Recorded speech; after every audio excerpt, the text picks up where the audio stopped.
Frères et sœurs, nous nous trouvons ce matin devant cette fameuse parabole du bon samaritain telle que l'évangéliste Luc nous la raconte.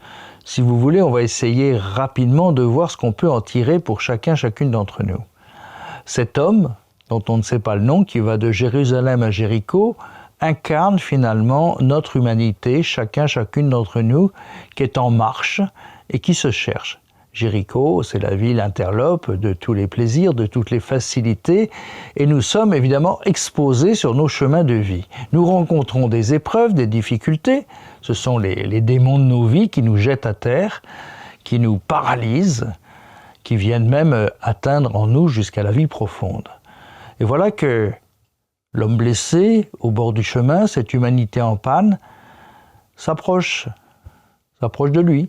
S'approche de cette humanité, tout d'abord le prêtre, qui ne s'arrête pas. Pour des raisons de règles religieuses, il ne peut s'approcher du blessé. En fait, c'est la faillite des vieilles religions à répondre aux attentes de l'homme, à vraiment venir secourir celui qui est en mal de sens, d'orientation. Puis c'est le cas du Lévite. Le Lévite aussi va passer son chemin. C'est la faillite des vieilles métaphysiques creuses, des vieux discours. Et voilà que vient cet étranger qui apparaît au bord du chemin, ce Samaritain, qui prend soin de l'homme blessé, qui le soigne avec beaucoup de tendresse, beaucoup de respect. Ce Samaritain, vous l'avez deviné, c'est la figure de Jésus.